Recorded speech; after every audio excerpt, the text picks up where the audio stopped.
close it, Gavin. Just close it? Yeah. Yeah, you're fine. And you are live on YouTube. All right. Thank you, everybody, for joining. This is the Neighborhood Task Force for the Eastport Choice Neighborhood Initiative project. We have been meeting about every month since the summer, and this is the first meeting of 2023. We last convened in November for the design charrette. Some of you were at, and so I know we've had a different turnout at every meeting. We have a core group here. I see a lot of familiar names. We have various city staff joining us and staff from the Housing Authority, and we have Mayor Buckley here. I don't know did you want to say anything to start off, Mr. Mayor? I just want to say quickly to everybody, this is an exciting time, and I know things aren't always easy, but everybody in this group has stuck with this process. I think we have an excellent team. We all have the same goals, and I know we're going to be proud of the work that we've all put in here.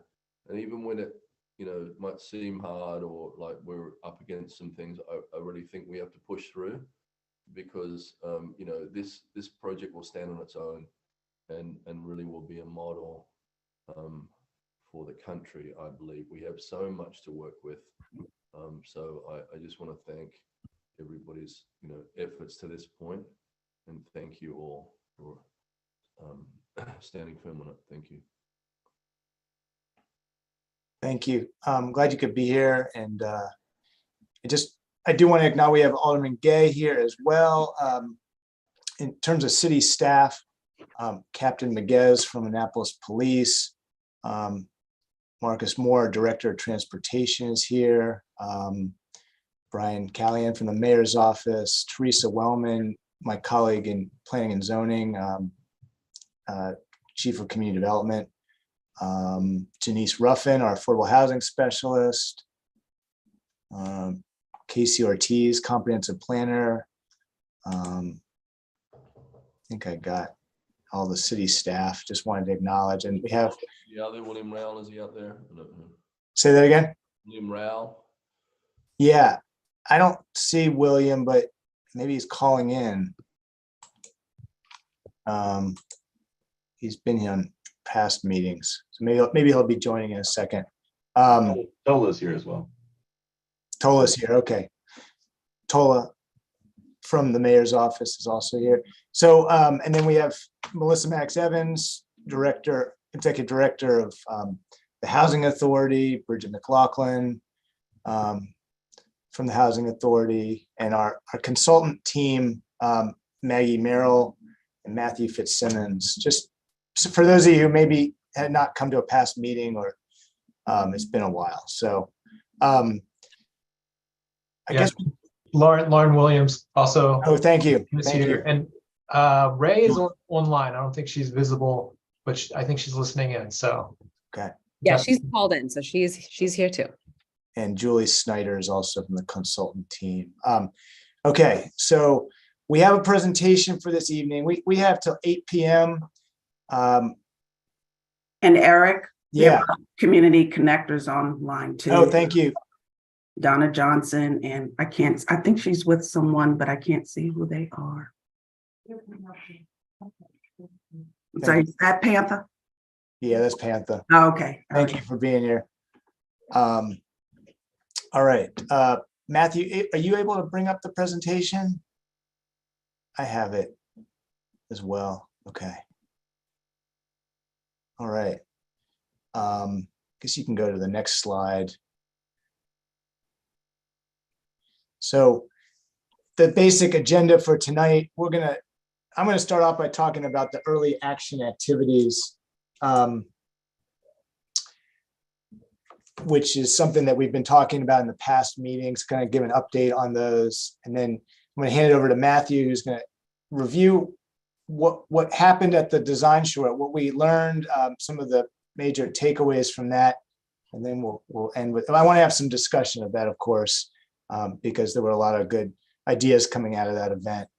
We had 75 or so people there. It was, I was really thrilled to see how many people came out for it. So let's go ahead and get into the early action activities, and we'll have time for questions for this as well, or discussion if need be. So for those who, this is probably a familiar slide for those of you who came to the design charrette or been at the, I think the last meeting we had.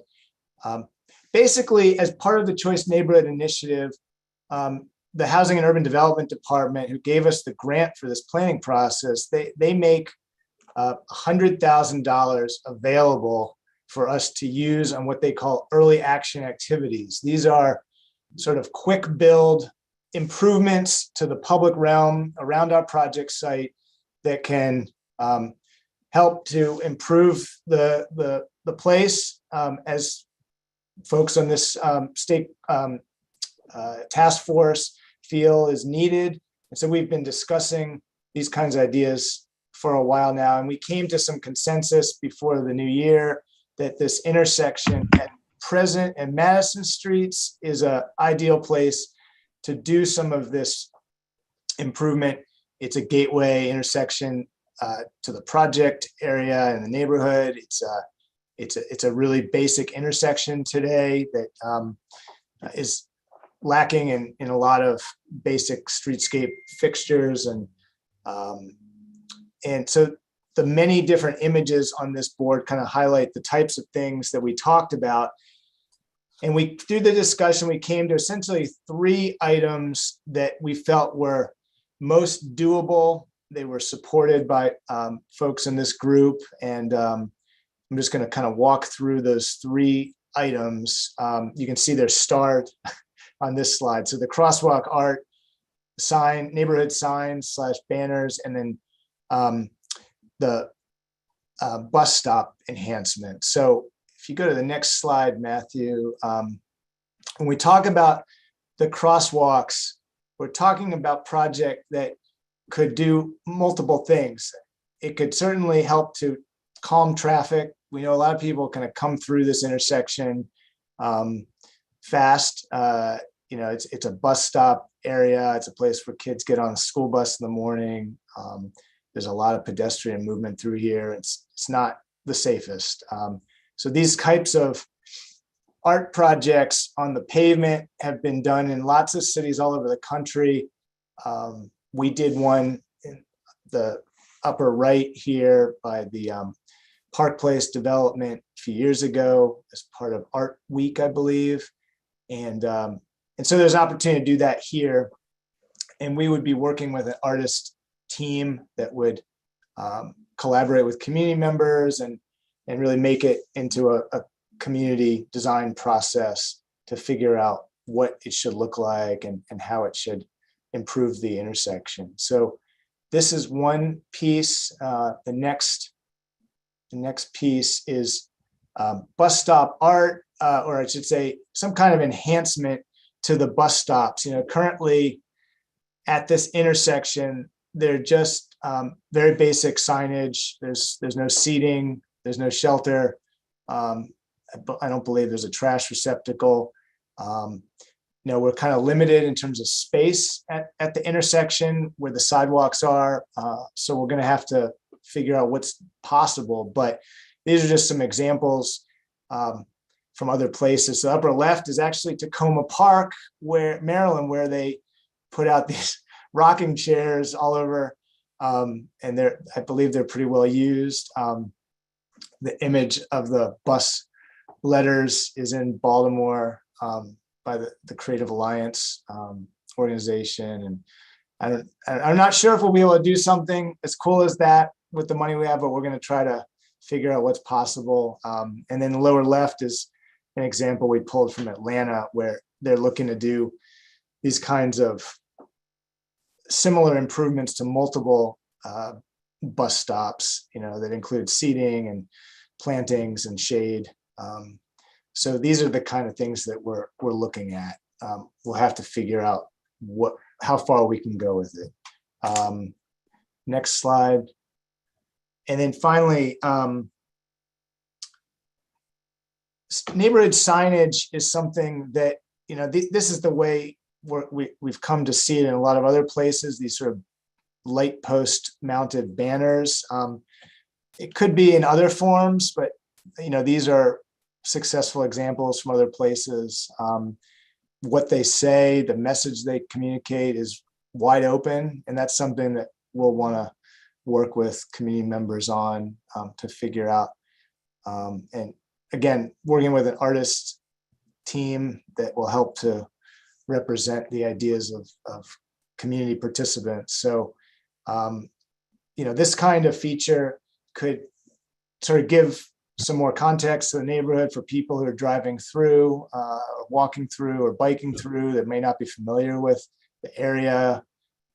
Could help announce the project that we're doing and get people excited. And so that's kind of the intent, but still pretty flexible in terms of how it would ultimately look. So where we are in terms of the process, we're working on a proposal to HUD for these 3 items and helping them to kind of understand what we're envisioning and the location and the timeline. And we have to do these 3 projects by next fall. So the goal right now is to try to get them underway this summer. And between now and then, we will have to do an RFP process to select a design consultant. It will most likely be an artist-led design team, and figure out the exact scope of the work, which will inevitably include a lot of community engagement and community involvement. So that's the overview of where we're at. I guess if there's questions or anything we can answer about this, that was a great time for that.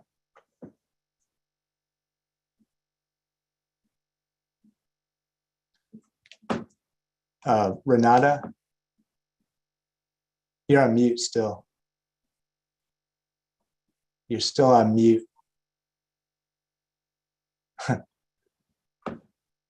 There we go. I like the idea of the crosswalks. It looks good. And the bus shelter also would be a good thing, but I think it should have a practical purpose. The cool big city vibe of that sign that said bus is great, but I think that you need to have a practical aspect to the design, and it can still be artistic. But you've got people waiting out in the rain, the snow, and things like that. You want to make sure they're actually getting cover. Mm-hmm. That's all. That's a great point. I think at the end of the day, it has to have some function. I think that's, yeah, your point's well taken. Anybody else have thoughts on or any concerns? All right. Well, we're going to continue talking, but we're going to submit this proposal. We're going to probably get some questions back from HUD, and we can talk about this at the next meeting as well as we sort of flesh out the scope for the work. And and so this is not the end of the discussion by any means. So I think the more exciting part of tonight is what Matthew's about to present, which is the summary of what we took away from the design charrette back in November and kind of where that has gone since then. So hand it over to Matthew. All right, thanks, Eric. So I'm gonna start off talking about what we heard from the design charrette, kind of reviewing what all the participants put together, and then we've kind of started to assemble some quick concepts, and I'm just going to forewarn everyone. They're very basic. It's kind of just a framework diagram that we have, so we can start to then work the next couple weeks and trying to match program and all the spatial components to those diagrams. But again, we wanted to have some big ideas, and so hopefully some of the feedback that hopefully we'll be able to get tonight is, just thinking about those 3 big big diagram ideas. How do we improve those? So we're going into the design, like initial design, with some feedback from the team here. And then, if there's things that, maybe we missed from the design shred itself, let us know. We can definitely take notes. So with that, the design shred, it seems like it was yesterday, but it was actually November, about 2 months ago. We had 60+ participants involved. And we had 2 sessions. We had an afternoon session with the great thinkers, the young kids from the neighborhood.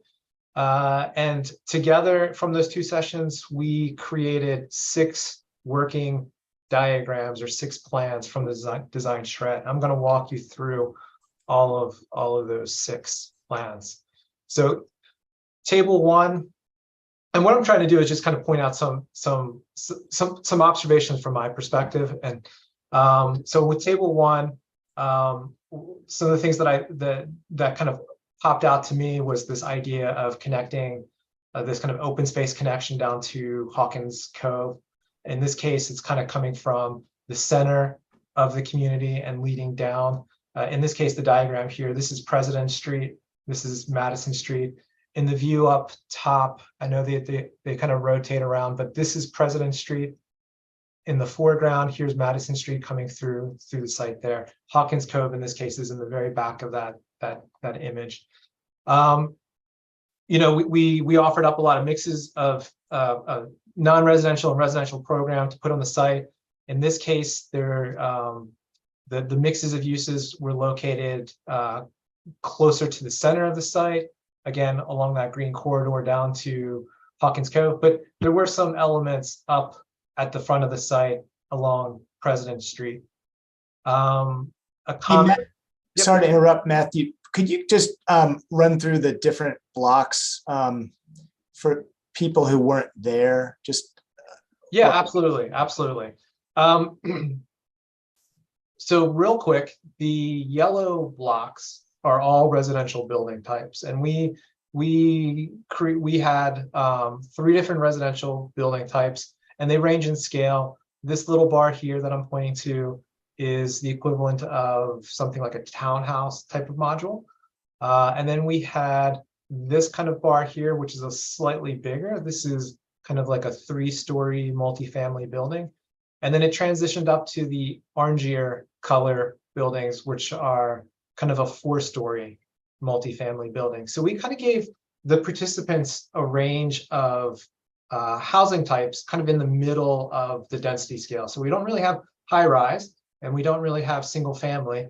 I think when we go through this, you'll see some of the tables, people did think about pushing the envelope on height, and where people would stack pieces on top of each other. And then we had the non-residential pieces. The red pieces represent either retail, or one of the critical components would be the early learning center. The blue pieces, and I might have this backwards, but the blue pieces represent the office component for HACA, and the purple represents kind of residential amenity space. So spaces that would support the residential residents of this neighborhood, and that would include like the leasing office, shared common community rooms, and things of that nature. Connected. So I'm getting back to the points here. Connected street network in the community. I think one of the critiques that we had when we were looking at the existing conditions back in October or September is there's really only one street that goes through the neighborhood, and the neighborhood itself is really one big super block. There's not a lot of connectivity in this redevelopment site. And then, so talking about housing types, this group had a variety of housing types, but in general, the lower scale housing types were located along the perimeter, so along President Street, along the edges of the neighborhood where it abuts other residential uses here. And then the taller buildings are more aggregated towards the center and perhaps closer to Hawkins Cove. So those were kind of my takeaways for table 1. Table 2, and again, just for orientation, President Street is to the right, Madison Street is cutting through the middle here. And then again, in this kind of more oblique view, this is President Street here, and Monroe is right here. Hawkins Cove is out in the back of the image, top left corner of the image. So one of the interesting things that struck me about table 2 is this large open space, and kind of right in the middle of the community. And then another open space that was along President Street facing out to the single family homes across the street. I think this might be one of the few tables that actually had kind of that open space up front on President Street. Again, there's a lot of mixing of uses. You can see in this case, they stacked some of those uses. So putting some maybe early education in the offices on the ground floor, maybe a retail component on the ground floor, again, along President Street. I think the intent here is to help some of these non-residential uses to support not only the housing redevelopment, but also the larger neighborhood. And then again, connected street network within the block. That's a very common theme. And then tall buildings. There's a lot of tall buildings in the scheme, which I think when you squint and look at it, I don't have an exact number, but you definitely see there's a lot more available land for recreational uses because they've taken the density and they've gone up in height with that. Particularly at Hawkins Cove, there's a very unique building with a gateway kind of going right through the building down to Hawkins Cove. So very interesting architecture in that back corner. Table 3, again, connected street network. And again, another thing that not only are a lot of these tables making street connections within the housing redevelopment site, but they're also aligning these street connections with surrounding streets. In the case of like Wells Avenue, bringing Wells into the site, or allowing Monroe Street to enter into the site and then connect at different locations. Again, taller buildings and the mix of uses are really aggregated to the back of the site.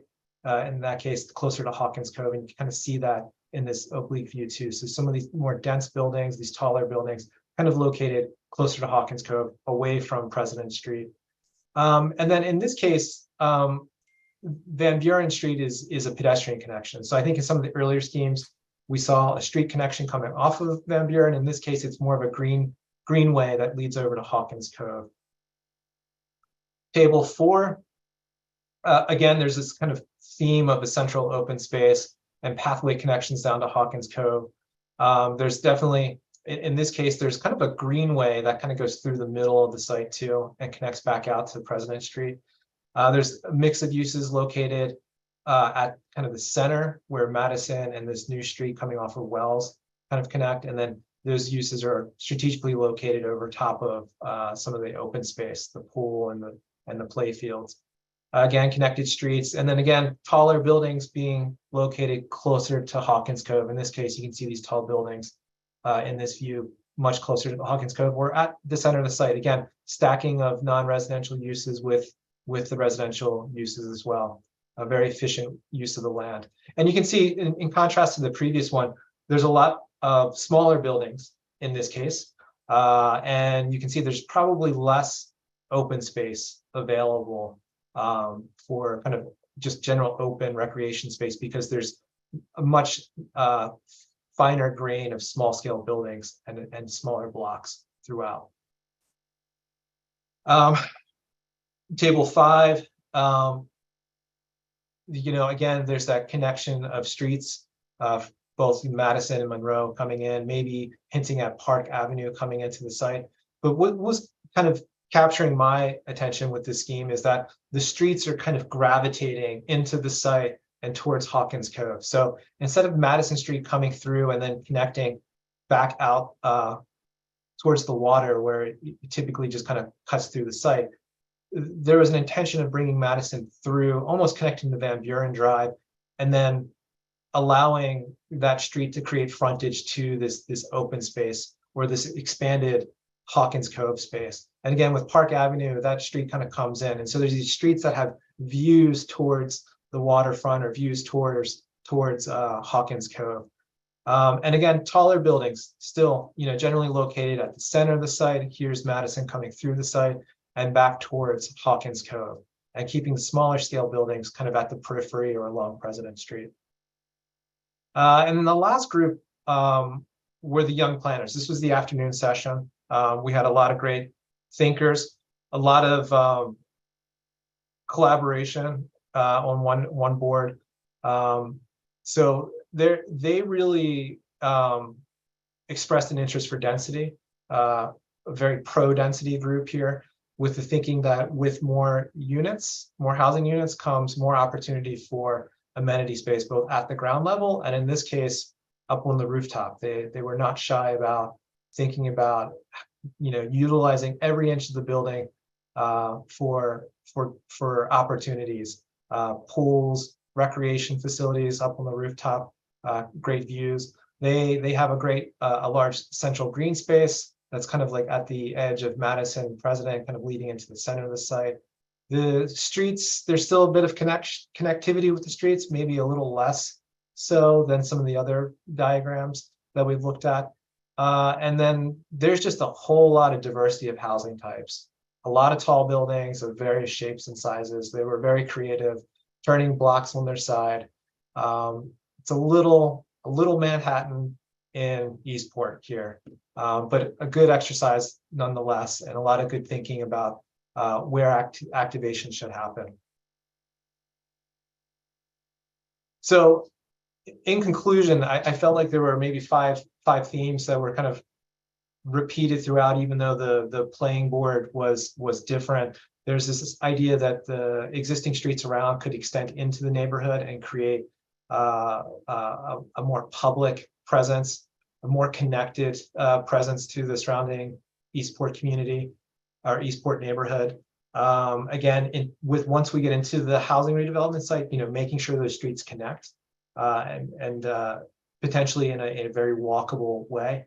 Public spaces anchored by a mix of uses. There's kind of the strategic thinking that, if we get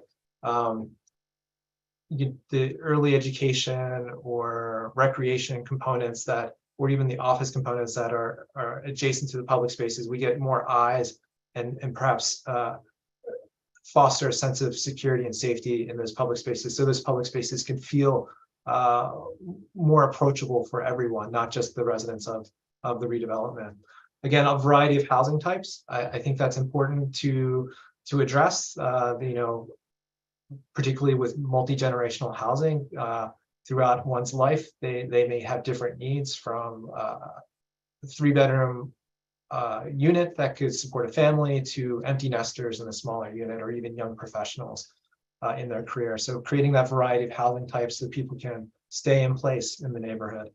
And then in general, I'm going very vague with these kind of terms of tall and short building types, but in general, taller buildings located internal, away from periphery, or closer to Hawkins Cove to take advantage of views. And I think this is really addressing the context sensitivity of this redevelopment, particularly with the surrounding lower scale townhouses or duplex and single family homes adjacent.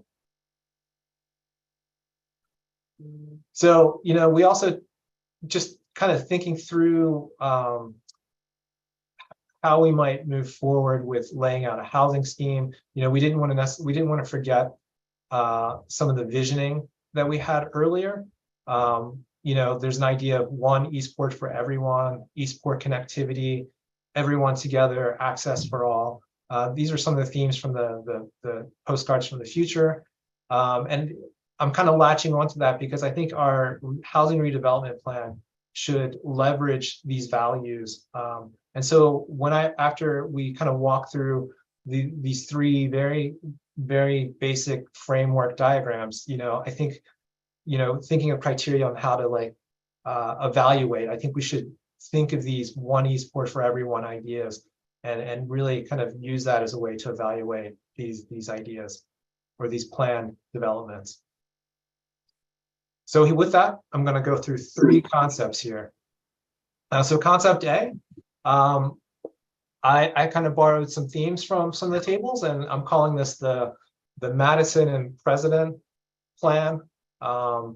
In it, I think what's the thing that pops out to me is that let's place open space at Madison and President Street, kind of like what Eric was talking about earlier with the early action activities, that this is an opportunity to bridge between the neighborhood and the redevelopment site. This is an opportunity to create an open space that can be shared by everybody, kind of this neutral place, but also locating the open space in a location that has great visibility. And so when people use the space, they don't feel like they're secluded, hidden away by buildings. And then let's activate that space by the opportunity for retail, early education, or office space that can continue to have eyes on that space throughout the day and over time, creating more supervision. But let's not, at the same time, let's not forget about Hawkins Cove. Are there opportunities to activate Hawkins Cove with some recreational activities closer by?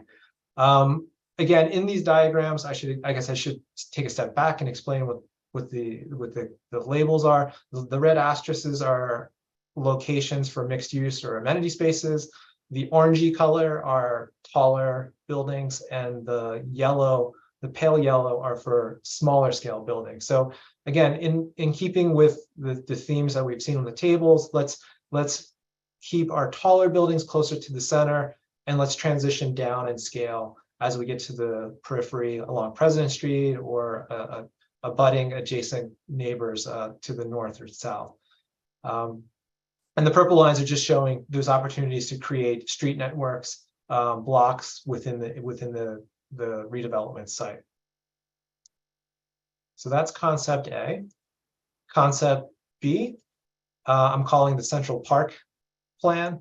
And again, I see this as an opportunity to use open space or some kind of park element along Madison Street to really help create a center-focused plan.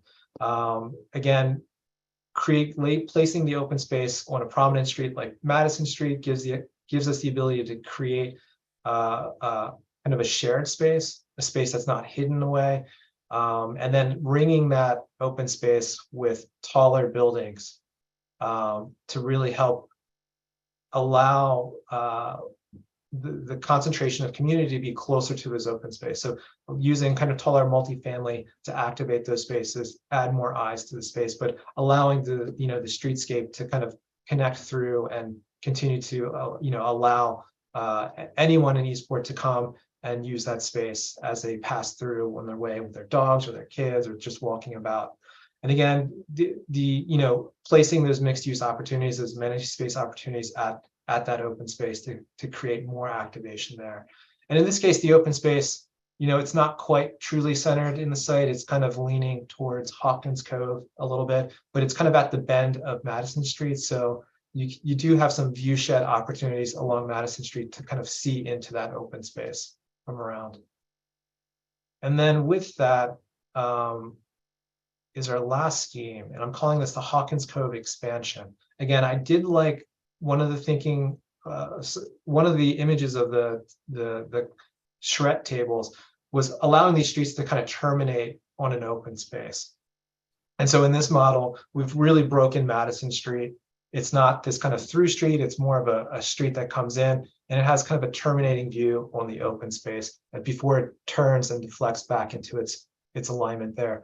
But let's use some of the existing streets to kind of come through the site and then again terminate on the open space. So we put a lot of visual pressure with these streets coming into the site to focus on the open space.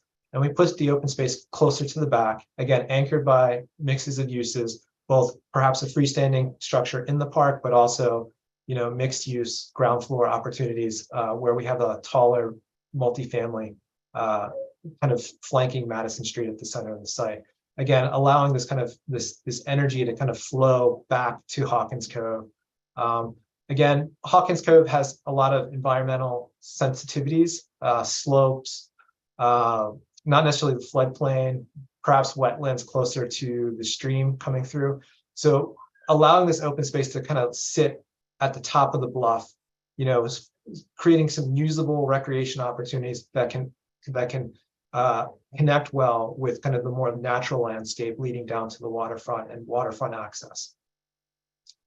And with that is the last concept. So with that, I'm going to open it up and kind of field questions, get some observations from the task force here tonight. We have plenty of time. So looks like there's some hands already up. Jess Packler and Bill will go next. Jess, why don't you go ahead?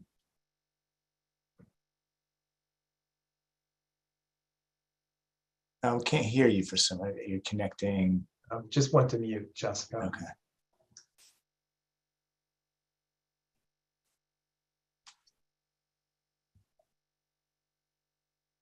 Should be good now.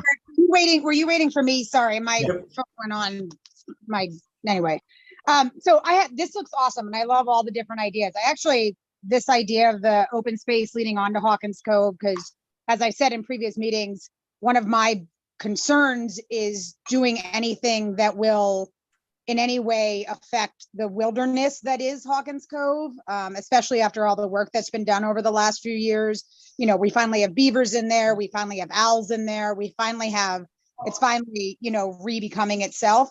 But one of the questions I had is in a few of these, and I also love the idea of the roads continuing through, but I'm wondering why in the three concepts that were created, you went with park rather than wells, and the reason I'm asking is because park ends right there, right? Like it ends right at the end of your thing on Jefferson. Yep. Whereas Wells goes all the way over to Adams and Yep. then out Bay Ridge. So it's like, so as far as the community goes, Park's just a block. Yep. Whereas, and so I'm just wondering why, and just in case anyone is, just so everyone's aware, because I think it's kind of neat, the original plan for Harbor House actually had, if you look at the original plans that were filed with the city back in the whenever 50s or 40s or whenever it was, Wells actually went all the way through and came out across from the swimming pool where the playground is now. Wells was actually, just like that. That's what Wells was supposed to do in the original design of Harbor House, with the buildings as they are now, which is to road. Yeah. But anyway, I was wondering why you chose. Okay, so I can answer that. It came down to geometry. I did observe, Jessica, that Wells, in terms of connective fabric, probably has a stronger connective fabric as it continues further along into Eastport, as opposed to the other street that just kind of goes from one block to the next block. In this case, because I really, in this model or this paradigm, we could bring Wells in, but Wells wouldn't have that kind of terminating vista to the park because of the geometry. It would kind of collide with Madison in an awkward geometry. So I kind of just let park just kind of come in. That gave us the opportunity to create some blocks that are of kind of, this is still needs to be tested, obviously, and we're going through that process now, but it gives us a block that's a little bit more regular in shape, larger for building there. I'm going to go, so, in this scheme, we did bring Wells in and turn it, so you get a bigger block there. So, it comes down to, from my perspective, it comes down to geometry of the site and allowing certain streets to go through. But I think in this paradigm, it just made more sense for park to go all the way through. So you just had that strong sight line all the way. It's just so hard because that, if you drive down Jefferson to where the intersection is of Park and Jefferson, that's a pretty small, it might make it more difficult. But one of the things in my group was one of the ones where we had Wells come through, and there wasn't in the charrette, there wasn't a thing to make a circle, but that was sort of the idea, was that if Wells came in like right there where you have Park coming in, except for Wells coming in, sort of because of what you were saying, it's sort of like a weird thing where it would come into Madison. But if it was like a circle, so that, like a small neighborhood circle or roundabout, that it came into to sort of break up that weirdness. Because we also noticed that weirdness. Just throwing that out there. It's certainly, in this scheme, it could certainly come and meet that new middle crossing street, just like Monroe does, that might make sense, Yep, absolutely. Yeah. Yeah, and I haven't really given much hierarchy to the streets, but all of these purple lines don't have to be equal either. I think Madison has a certain hierarchical value that it might be the more dominant or more pronounced street. Maybe a little extra width for pedestrians on Madison, but I think the other streets, we could think of it as being a little narrower, a little smaller. Again, allowing pedestrians and to get through, as well as the vehicle to get through, but doing it in a way that's more controlled. Right, like the difference between Madison and Wells or Park now, which Yep. I think is awesome. I wanted to say also, when you were looking at, I think it was number 4, one of the things that we had tried to do in ours was make sure that some of the smaller buildings, whether they were townhouses or double story, garden apartment things or whatever, that people had yards or access to yards. So it wasn't only like public space, like the big green space, but that also people had, the opportunity to have a front yard or have a backyard or have some of their own or shared with just a few neighbors type of outdoor space. Yeah, absolutely. Absolutely. Thank you. Thanks, Jess. Bill, why don't you go ahead? Matt, thanks a lot for a really good job on kind of melding all these together. I have, a couple of, I guess, questions and requests.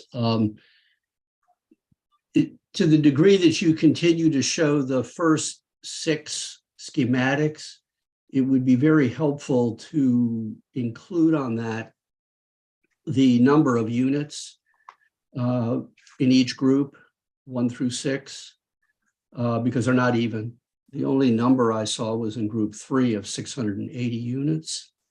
I think it's also helpful in evaluating these to get a sense of the number of units, the total number of projected units in each of the designated, for example, orange and yellow areas. So moving forward to the A through C schemes, it would certainly be helpful to me in evaluating those schemes, not only to look at the configuration of open space and street configuration and so forth, but for example, in the one we're looking at now on C, the orange area is for buildings 3 and more stories. To me, and that's true for each of A, B, and C, that's what the orange represents, but it may make a difference to people as to whether or not the 3+ is 6 or 4, or some are 4 and some are 6, and where are the 6 and where are the 4? You're probably not that far along yet, but when you say we'd like to have the taller buildings kind of in the middle, how tall are we talking about? Number one, what's the limit, if you will?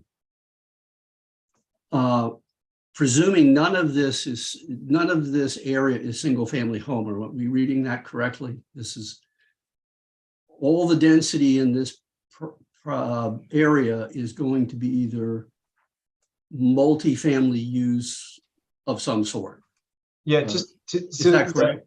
Yeah, maybe if Bill, I don't want to cut you off, but That's okay. Just to clarify, so yeah, at this point, we're not that far along. I don't know Right. where the 4-story building's gonna go. Again, I think the intent here is to have kind of these framework ideas that we can then start to populate with building types. And really, again, I think one of the values is creating diversity of housing types.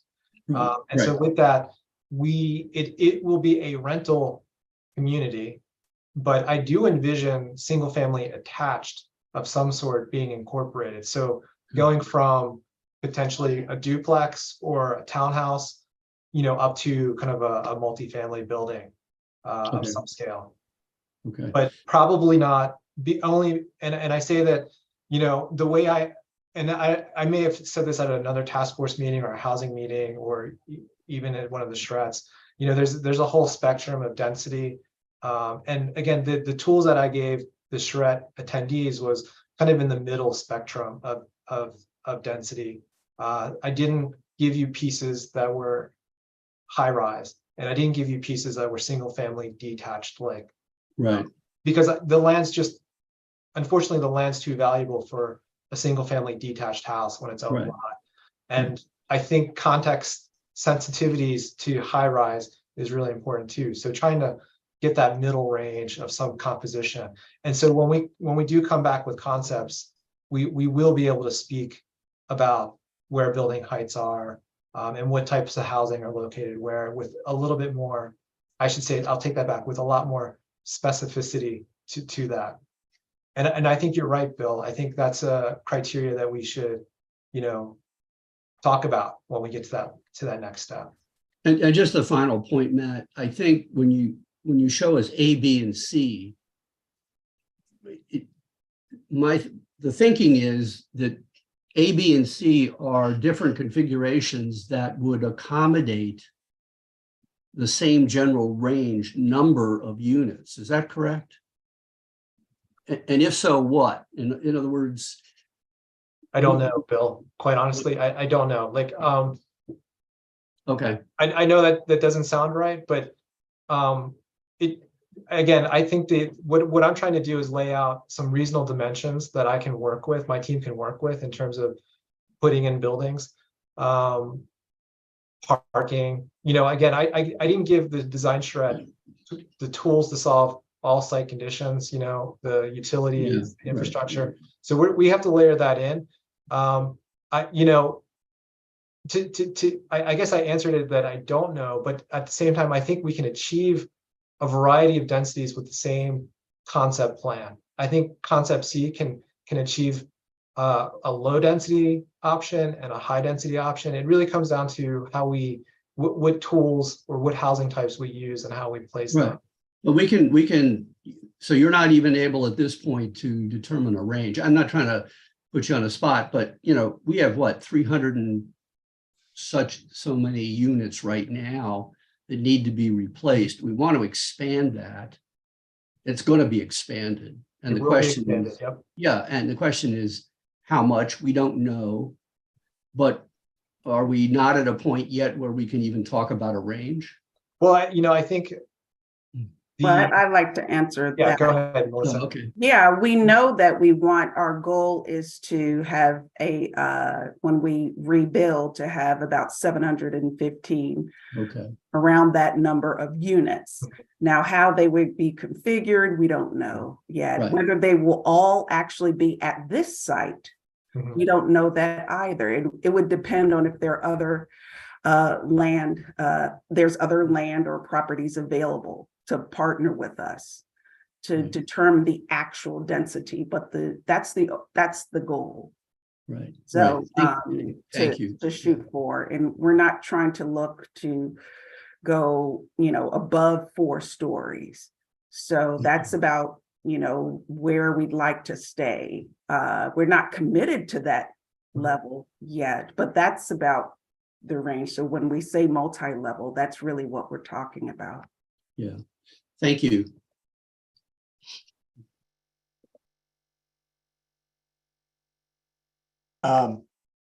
Thanks, Melissa. Renata, why don't you go ahead? I'm actually following up a little bit on what Jessica was talking about, and that is this connection to Park, or frankly, even to Wells. If you take a look at Jefferson, where both those streets come in, it's very narrow there. I've lived on Jefferson, almost at Boucher, for the past 5 years. And there are a few reasons I will tell you that the neighbors are not excited about long stretches of road that connect. One is that Boucher is a racetrack in the warmer weather. You hear scooters from the existing housing project racing through Boucher at high speeds all the time. And people don't want that happening on other streets. The other thing is, the other day, we had boys steal a car from PG County and joyride it around the neighborhood and then wreck it at Jefferson and Boucher, and take out 2 of our neighbors' cars doing that. And so if you're connecting these streets, we also had a truck, a delivery truck, go down, I think it was Wells, and then make a turn and take out more neighbors' cars as they made a right onto Jefferson. And they were doing a delivery of something over in the Eastport area. And it's, the roads are narrow, and where they feed in at Jefferson, you've got a lot of vehicles parked there. It really is not a great connection to make to either of those streets. A, for speed, B, because of narrowness, and where they feed in is a real problem.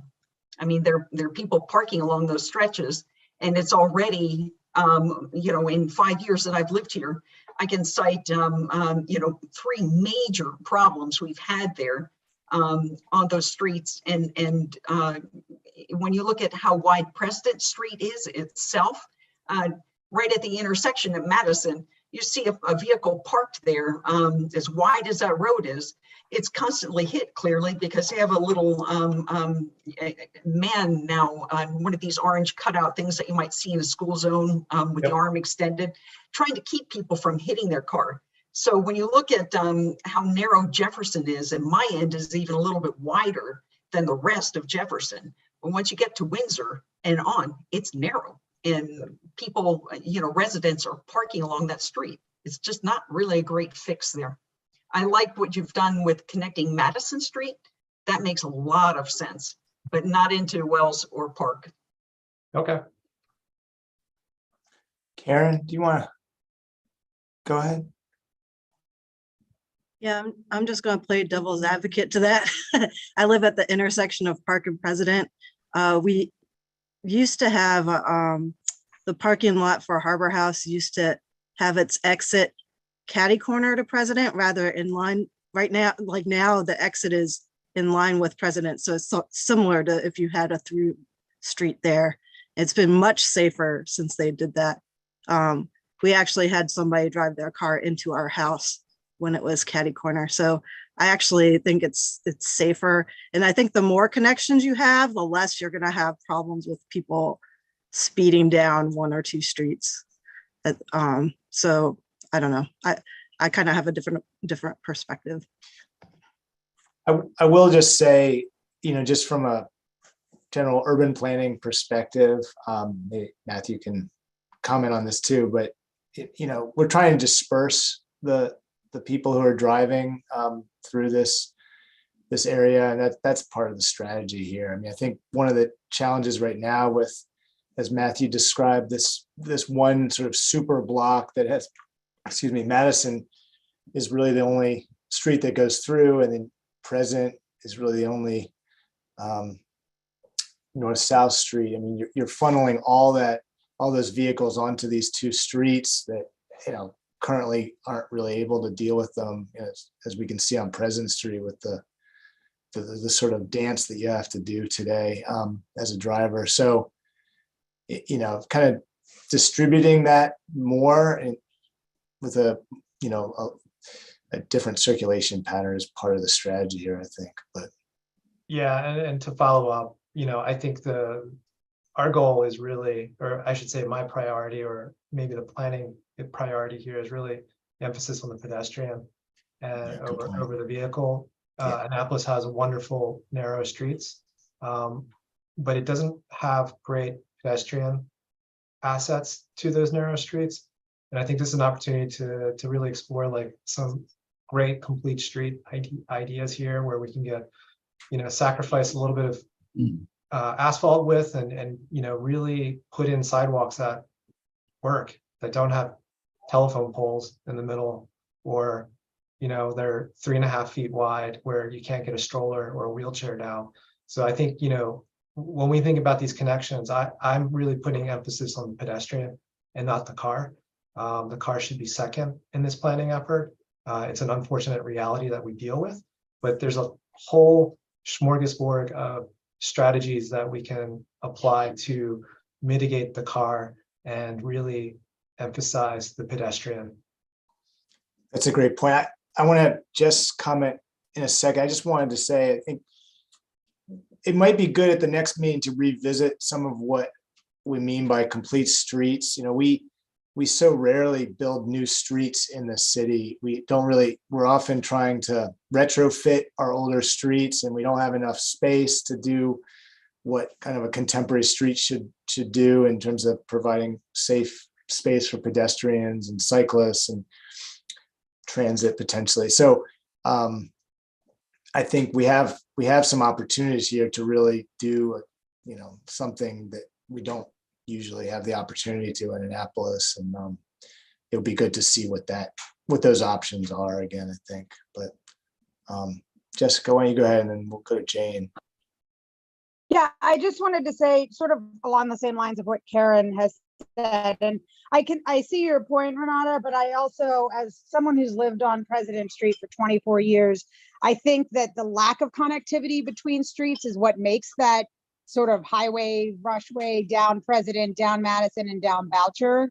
And I think that having the connection between all these things will be great. And I think that will make us more of a complete neighborhood. I think the whole point of this and of the redevelopment is to make us all one neighborhood. And I think if you don't have complete streets going in and coming out and connecting the different neighborhoods, the different, not neighborhoods, but the different parts of the neighborhood, then we're going to end up with the same quote unquote different neighborhoods that we have now. I think that's why it's really important to do that. I mean, the truck that came through, it also destroyed fences and yards on President Street. That was just a bad driver. But I think that this would really help sort of alleviate some of the issues that we're all having. I did have a question when you were talking about the complete streets is there a possibility, and I don't know, maybe this is too late in the now process, but in the future, like, is there a possibility throughout this process that we can work on some of the sidewalks that are missing, like where, along Boucher, it's clear that people are, and Park and different streets, it's clear that people have delineated where their property ends and where a sidewalk might be on many of the houses, and same on President. Is it possible that this is something where the city, and as part of this process, could go in and add the missing sidewalks that are missing from so many of our blocks that are in this area? Yeah, I think this planning process can start to address that. It's first of all starting to map those shortcomings, but then looking at the neighborhood level beyond the housing site, at what are the resources that are there to accommodate that, make that happen. And of course, if we chase the CNI, the Choice Neighborhood Implementation Grant, there's money that's allocated for neighborhood improvements. So beyond kind of the brick and mortar of housing and housing site redevelopment, but things that can help deliver some of these neighborhood improvements. But this planning, awesome. I'm sorry, go say that again, Jessica. I was just going to say, I think that would be awesome and a real benefit to the, I mean, this is all a benefit to the larger community, but I think that would create more walkability and just really, bolster the whole neighborhood. So I think it'd be great if we could do that. Yeah, I think that would really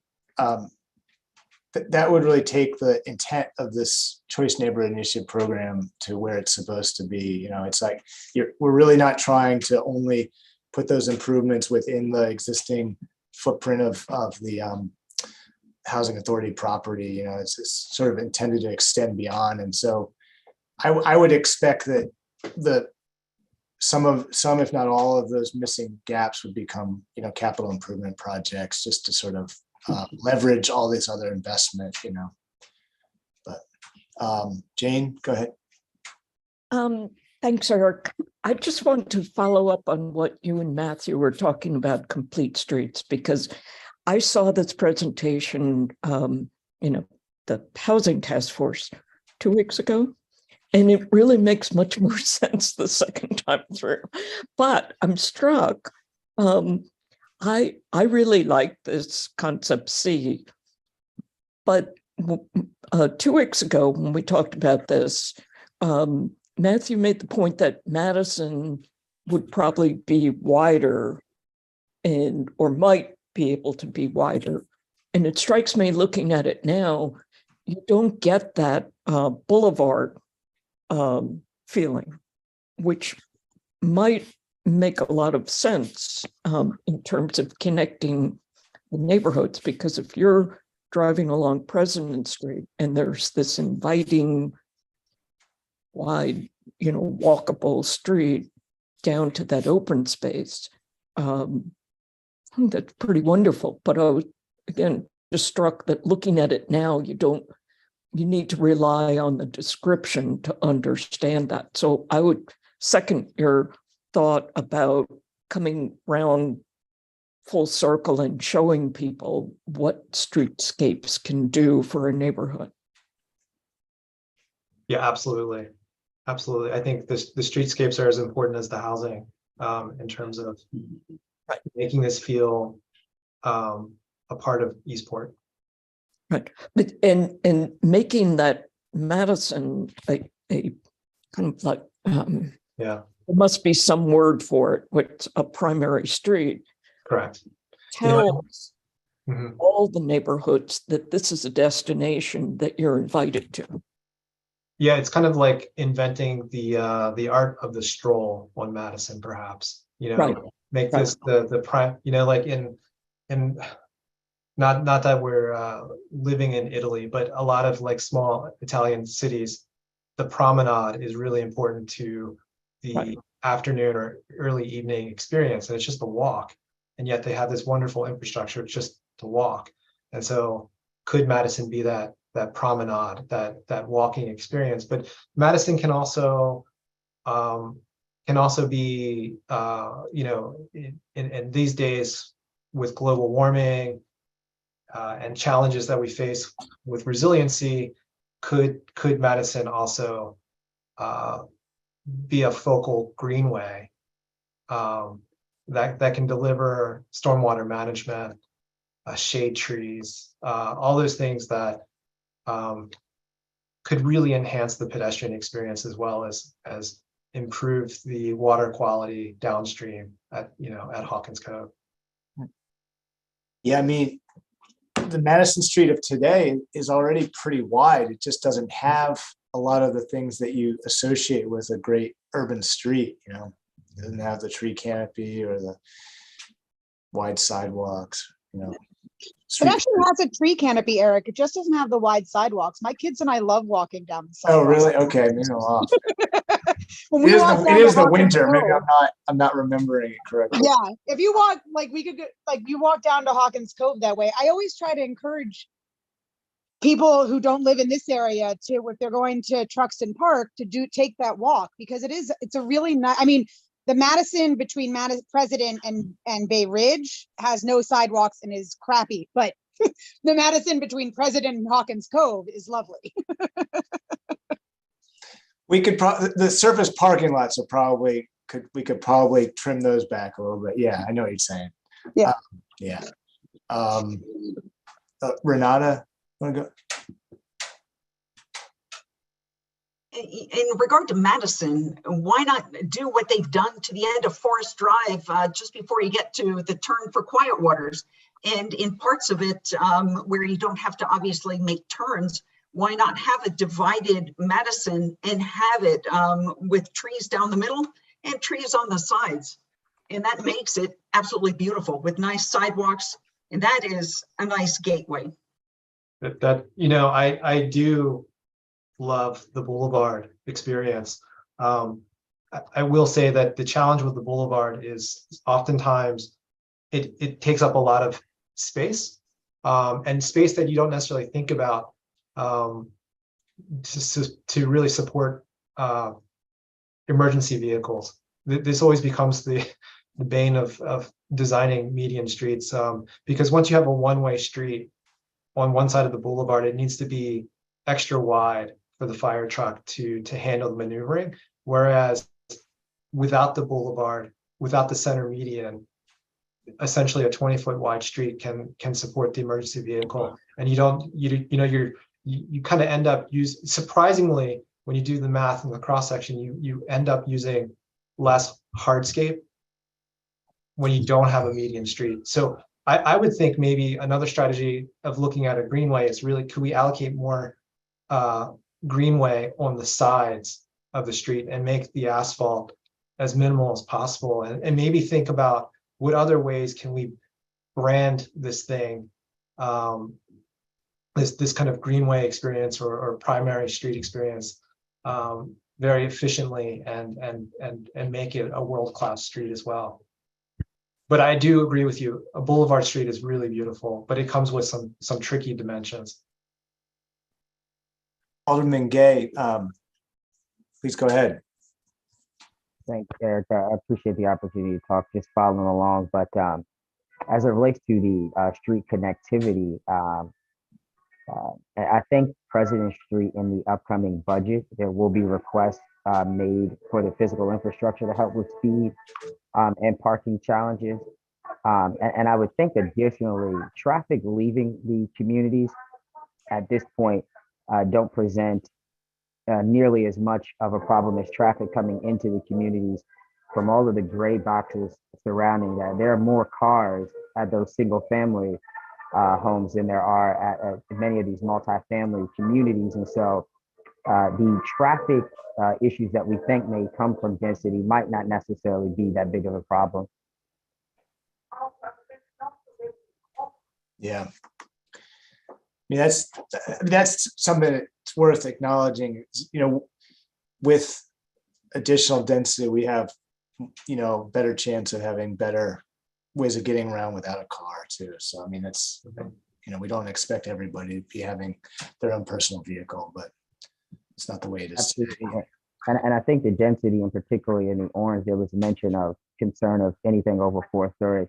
I think it should be encouraged, higher density. When we took a trip with the mayor's office to look at some of these affordable housing communities, a lot of them were up 5 or 6 stories because, again, the cost and the need for green space surrounding it. You know, I don't think it is very likely that there will be land that the city could lend in partnership. And so taking advantage of this space is important. Gotcha. Melissa, do you want to go ahead? Yes, I just wanted to make an announcement that I made at our Housing Task Force meeting that we will be looking to put requests for qualifications for developers for the Eastport Terrace Harbor House neighborhood, and we will put out a solicitation that will require the developer to adopt and adhere to and abide by the planning concepts that we are engaged in now. So it's really important to have everyone's input because it will be included in how the developers are going to be evaluated as to whether or not they will produce, are able to produce ideas that are in line with, at least at the very minimum, the conceptual ideas that we are all in agreement with. So your input at this time is very useful to us because it will help us determine the developer that we select. And once the developer is selected, there will be a much more in-depth process to answer a lot of the questions that have been raised today. And in several of our meetings. So they will just join our planning process and assist us with the technical building aspects of the housing and the surrounding neighborhoods. So I wanted to make you all aware of that. So the process is lengthy because we have to go through federal and state procurement requirements in order to select a developer, but we hope to have it finalized and a developer on board by late spring, early summer. I appreciate you clarifying that. That's yeah, I mean, this is not, it's many ways, this is sort of the opposite way that development projects typically work, where the developer team is kind of coming in first, sharing ideas with the community, we're kind of starting the opposite way with community process. So yeah, it's important for everybody here to feel comfortable sharing their ideas, and we're going to continue presenting. These ideas are going to get refined, and at every step, people just need to chime in. Renata, did you have something else you wanted to share? You're muted. Still on mute.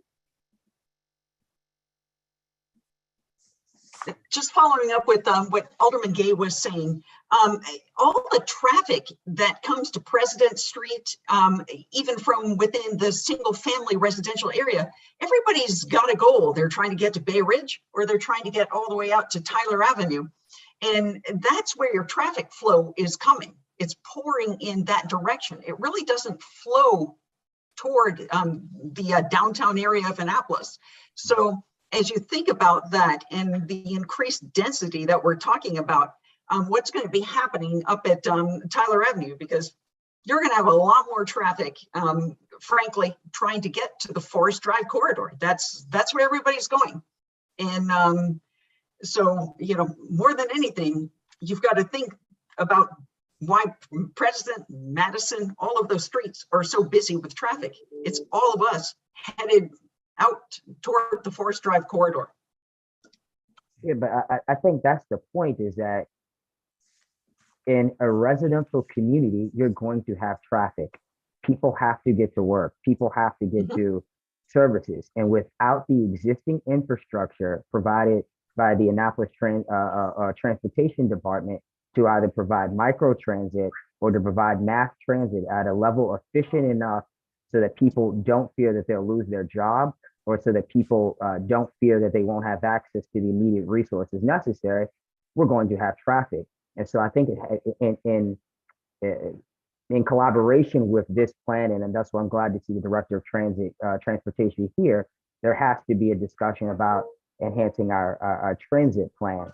But I don't think that it is likely that any existing or any way that they shift these streets from Madison to President or Madison to Wells or whatever, that we alleviate any traffic concerns without there being alternative modes to transportation outside of the car. And so I agree with you, but I just don't think the burden should be on the street planners. It should be on us to provide alternative modes of transportation. Yeah. That's a good point. I'd love to hear from anybody else who hasn't chimed in yet.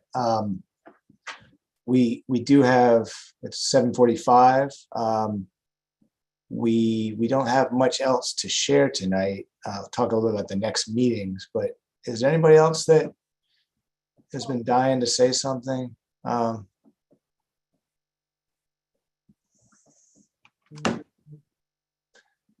Looks like, let's see here.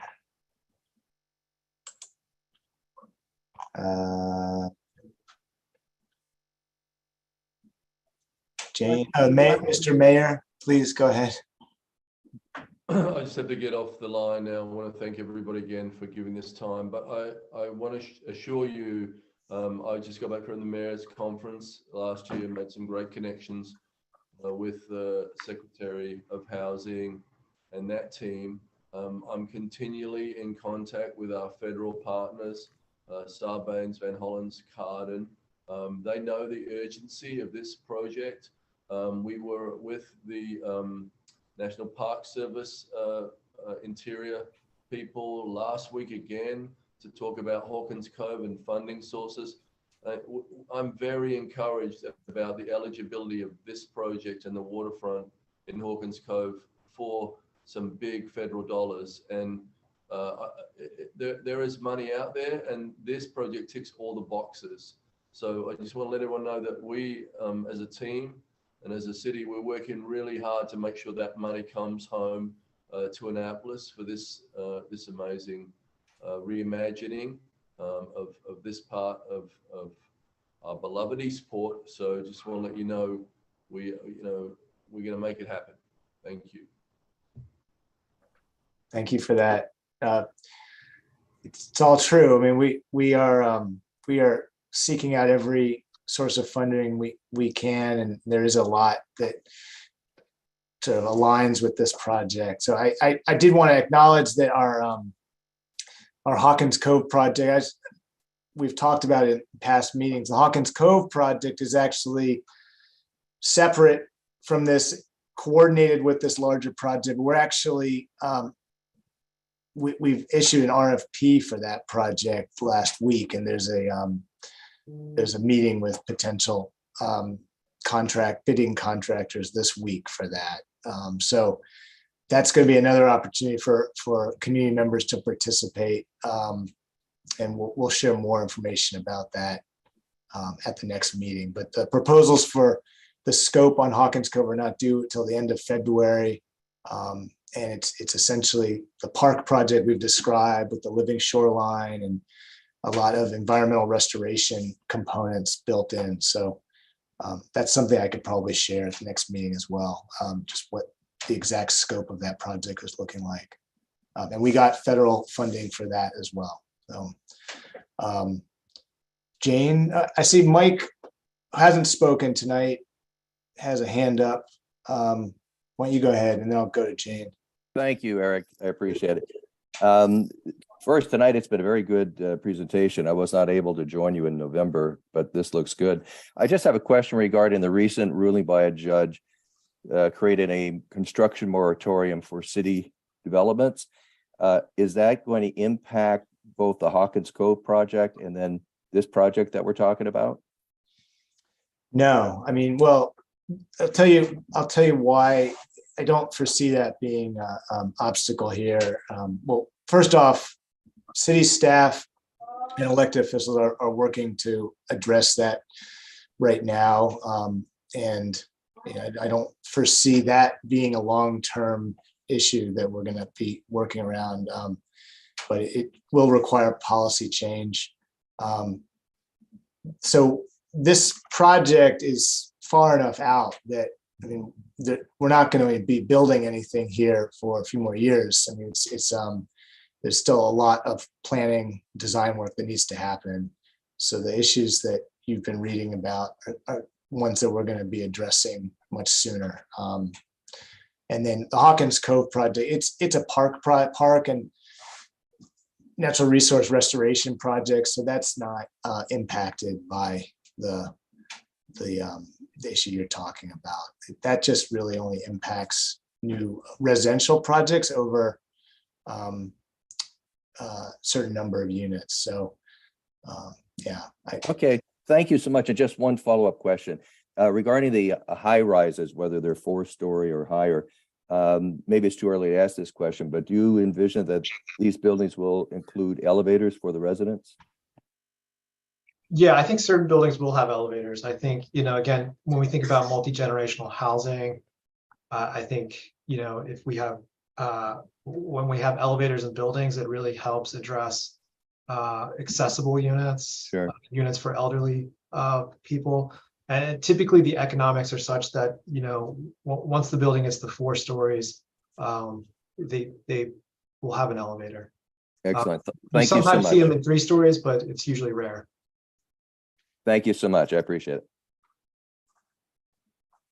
it. Mitchell, do you want to comment? Yeah, Eric, I just wanted to say that the reporter did get some component pieces of that story wrong. There's, first of all, you're right, the city council is correcting that, but also if it doesn't significantly add density and if there are other mitigation factors in place, things like security cameras and security and all of that other stuff, then buildings, projects can move forward. So there is not a building moratorium. Yeah. That was a little bit incorrect on the reporting. What But about we're the, closed because of schools anyway, so regardless of the safety issue. Yeah, the schools thing is definitely something that is not going to necessarily be resolved right away. And there is an exemption in our code for project that uses low-income tax credits, but I'm not sure this will necessarily be that type of project. So we'll have to Yeah, I'm just saying the way that the story portrayed this is does not exactly comport with what's really happening in the city. The issues with public safety are going to be addressed by the council in the coming, couple of months. But again, if it replaces existing housing, then it is not adding significantly to the population. It doesn't, we don't have, the APF doesn't apply. If you double the density, doesn't that significantly add? And to it would, population? then, Yeah. it would then, but Okay. there's the council resolution, I think that is being, or the what's being proposed would allow mitigation factors to come into play. So that developments can do things to mitigate, well, at least the public safety APF, obviously not education, that we have to work with the county on that. I should say Mitchell is our public information officer from the city. So, but Jane, did you have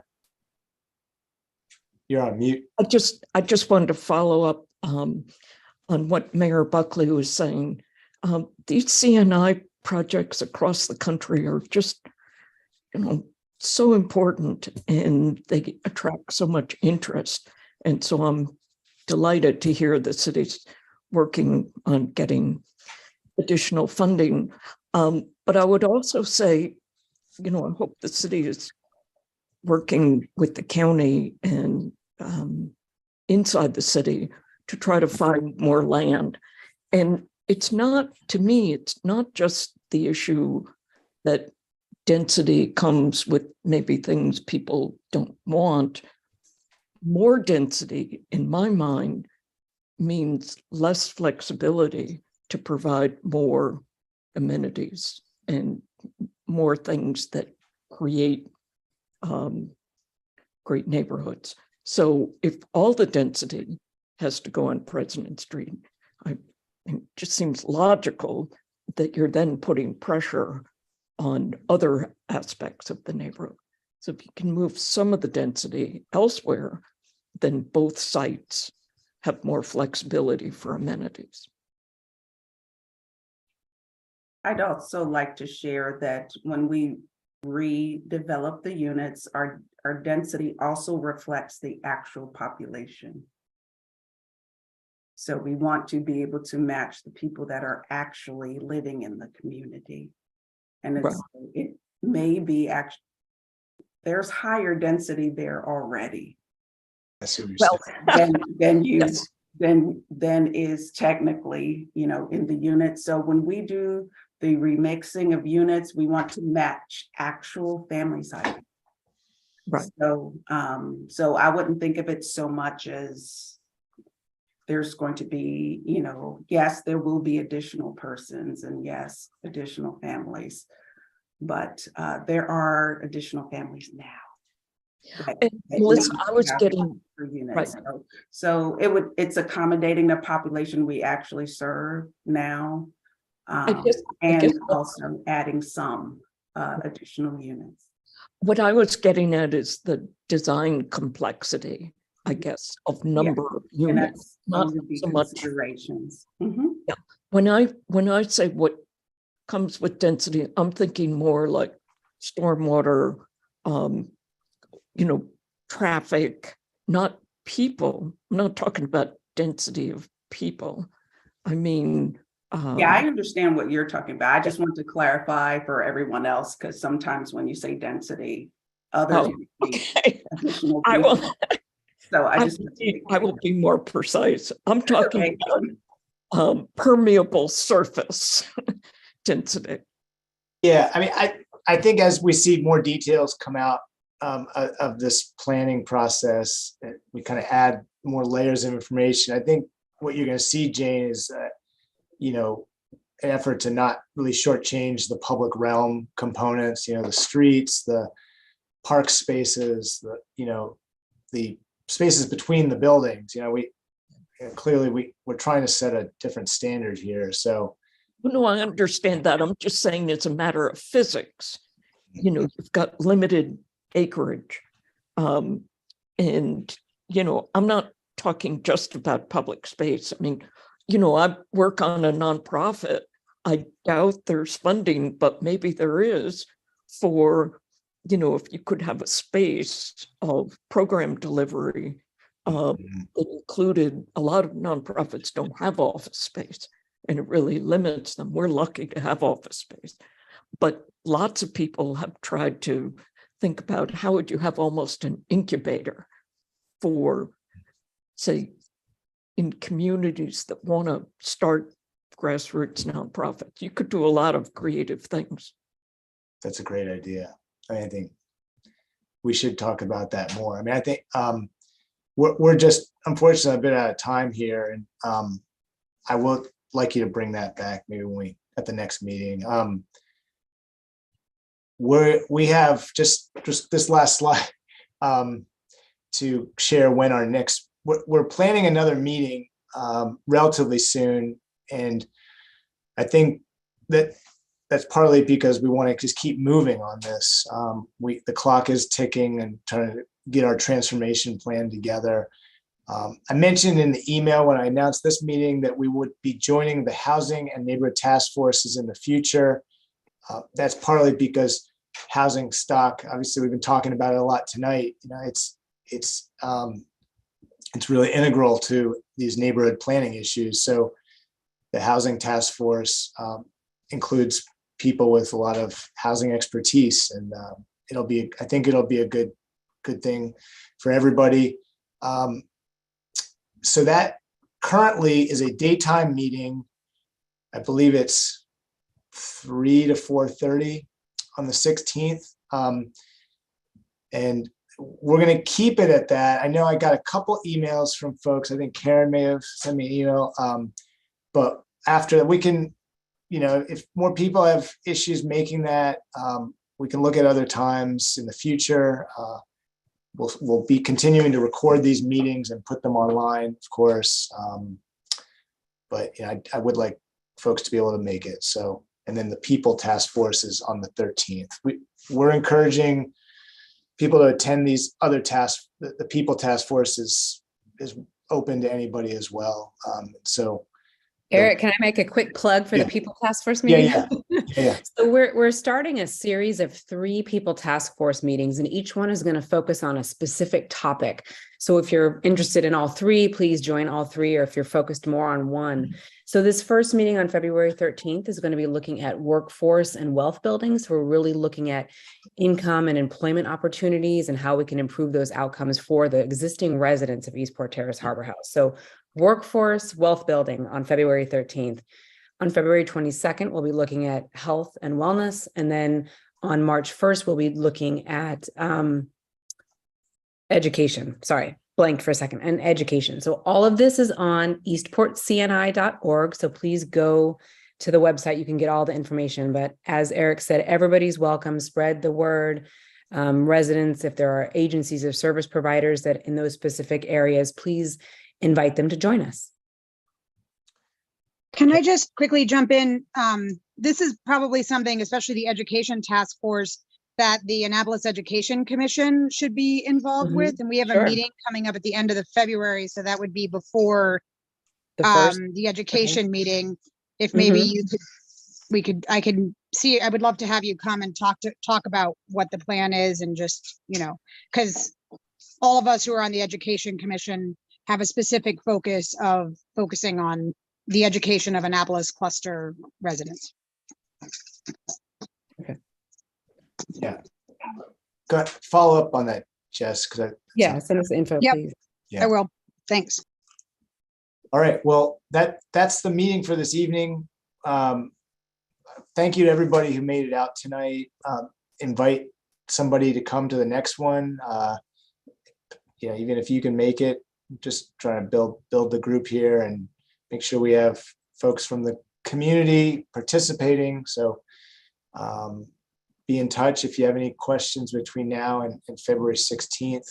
And thanks to all the staff from City and Housing Authority, our consultant team, elected officials. I'm excited to keep moving on this. So thanks, everyone. Thank you. Have a good night.